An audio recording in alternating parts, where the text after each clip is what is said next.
Good morning all of you. देखिए girls, हम लोग चर्चा कर रहे थे गुप्त वंश के प्रतापी शासक समुद्रगुप्त जो कि चंद्रगुप्त प्रथम और कुमार देवी का पुत्र था और ये अपने आप को लिच्छवी दोहतर कहकर संबोधित करता है। और बचपन का इसका नाम क्या था? कच्छ। और समुद्रगुप्त नाम इसने अपने पिता के नाम की जो शैली थी उस पर लिया और आगे आने वाले जितने भी गुप्त सम्राट हुए थे उन्होंने इसी नाम परंपरा शैली का अनुसरण भी किया। ठीक है, तो गुप्त वंश के इस प्रतापी शासक समुद्रगुप्त जो अपने आप को लिच्छवी दोहतर कहकर पुकारता है कि विजयों के बारे में हम लोग चर्चा कर रहे थे कि 335 ईस्वी में ये गद्दी पर बैठा, अपने पिता की तरह ही महत्वाकांक्षी था और इसने दिग्विजय अभियान की योजना बनाई, संपूर्ण भारत पर अपना आधिपत्य स्थापित करना चाहता था। इसके विजय अभियान को मोस्टली 3 भागों में बांटा गया है। आर्यव्रत पर प्रथम आक्रमण, दक्षिण भारत पर आक्रमण और आर्यव्रत पर द्वितीय आक्रमण। ठीक है, तो इस कड़ी में कल हम लोगों ने आर्यव्रत पर प्रथम आक्रमण पढ़ा था। क्या था कि चंद्रगुप्त पाटलिपुत्र को विजय करना चाहता था, पाटलिपुत्र पर आक्रमण करने गया तो पीछे से मथुरा के शासक अच्युत और पद्मावत के शासक नागसेन ने क्या किया, इसके साम्राज्य पर आक्रमण कर दिया। ठीक है, लेकिन ये बिल्कुल भी घबराया नहीं और इसने पाटलिपुत्र को जो विजय करने गया था उसको छोड़कर वापिस आया और क्या किया, इसने मथुरा के शासक अच्युत और पद्मावत के शासक नागसेन को पराजित किया और उनको पराजित करने के पश्चात वापिस से पाटलिपुत्र गया और पाटलिपुत्र के शासक कोटकुल को पराजित करके पाटलिपुत्र पर अपना अधिकार किया और आगे पाटलिपुत्र को ही अपने राज्य की राजधानी बनाया। ठीक है, तो इस तरह हम लोगों ने इसकी आर्यव्रत पर जो प्रथम विजय थी जिसमें इसने आर्यव्रत के 2 या 3 ही राजाओं को पराजित किया था उसके बारे में। अब हम देखते हैं दक्षिण भारत पर विजय। ठीक है, तो देखिए समुद्रगुप्त ने आर्यव्रत पर ये जो प्रथम आक्रमण किया था, आर्यव्रत पर प्रथम आक्रमण के पश्चात इसने क्या किया, दक्षिण भारत के राज्यों को विजय करने की या दक्षिण भारत को विजय करने की इसने योजना बनाई। ठीक है, जो इलाहाबाद प्रशस्ति है, ठीक है, इलाहाबाद प्रशस्ति की 19वीं और 20वीं जो पंक्ति है उस पंक्ति से हमें पता चलता है कि इसने दक्षिण भारत के राजाओं से युद्ध किया और उन्हें पराजित किया।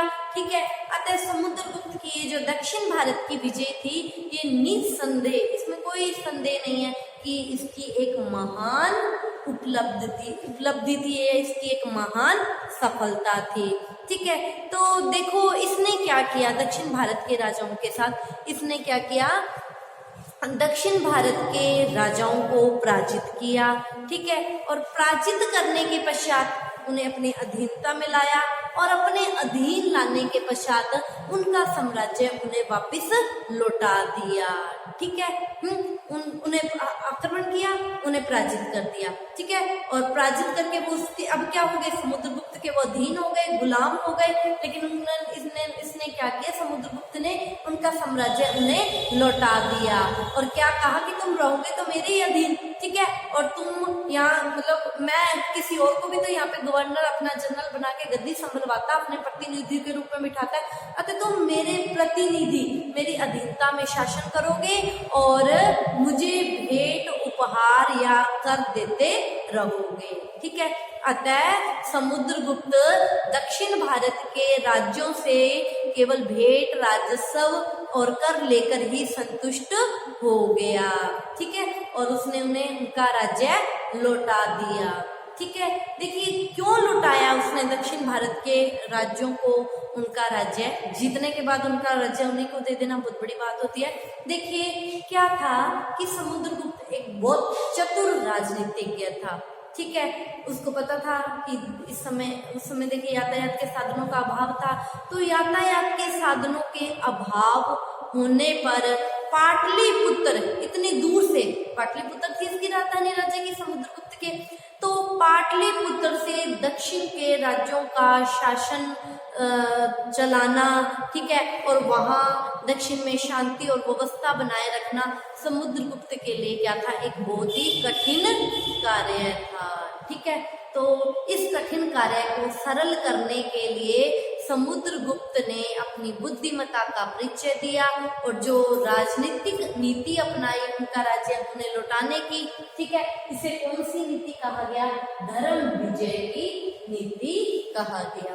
ठीक है, तो कई बार छोटा क्वेश्चन भी पूछ लिया जाता है कि समुद्रगुप्त ने दक्षिण विजय के लिए जो नीति अपनाई उसे कौन सी नीति कहा गया है, समुद्रगुप्त की धर्म विजय की नीति भी कहा गया है।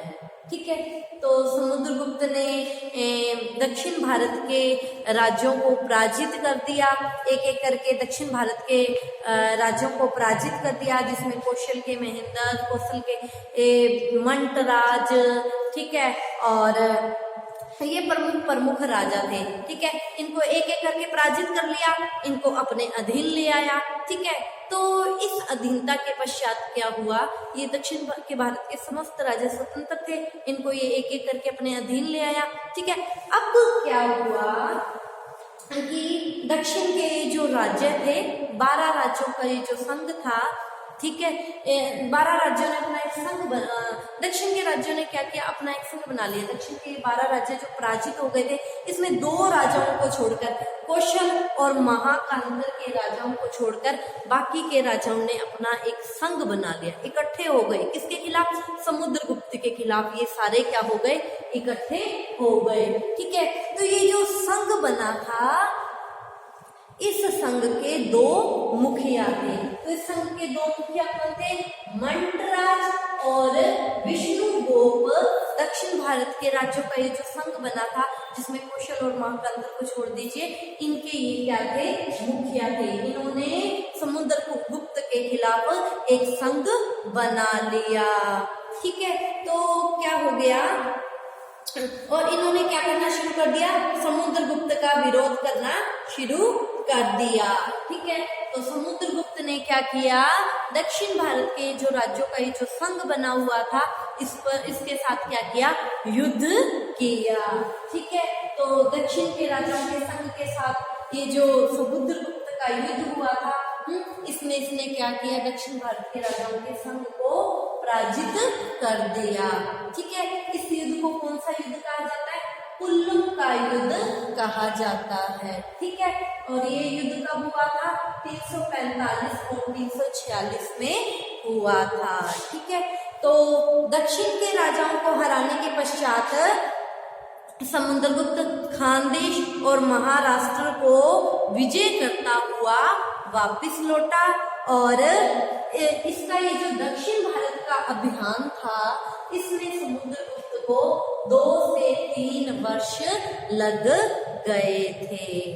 ठीक है, तो ये हम लोगों ने समुद्रगुप्त की दक्षिण विजय को पढ़ा।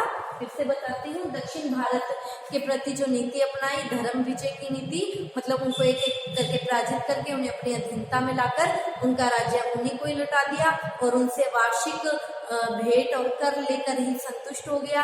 क्यों, क्योंकि पाटलिपुत्र से दक्षिण भारत का राज्य संचालित करना उस समय एक दुविधा का काम था, और इसने अपनी बुद्धिमत्ता का परिचय दिया, धर्म विजय की नीति अपनाई। ठीक है, और इसके पश्चात क्या किया, दक्षिण भारत के राजाओं ने अपना एक संघ बना लिया। इस संघ के प्रधान मंटराज और विष्णुगुप्त थे। ठीक है, तो समुद्रगुप्त को इस संघ से भी युद्ध करना पड़ा। ठीक है, जिसके साथ ये जो युद्ध हुआ, इसे कुल्लम का युद्ध कहा गया। ये 345 और 46 में हुआ। दक्षिण भारत के अभियान में समुद्रगुप्त को 2 से 3 वर्ष का समय लग गया था। ठीक है, और खानदेश और महाराष्ट्र को जीतता हुआ ये वापस लौटा। ठीक है, तो आज की क्लास में इतना ही। कल हम समुद्रगुप्त ने आर्यव्रत पर जो दूसरा आक्रमण किया उसके बारे में पढ़ेंगे, तो आप इसका स्क्रीनशॉट ले लीजिए। Thank you all of you.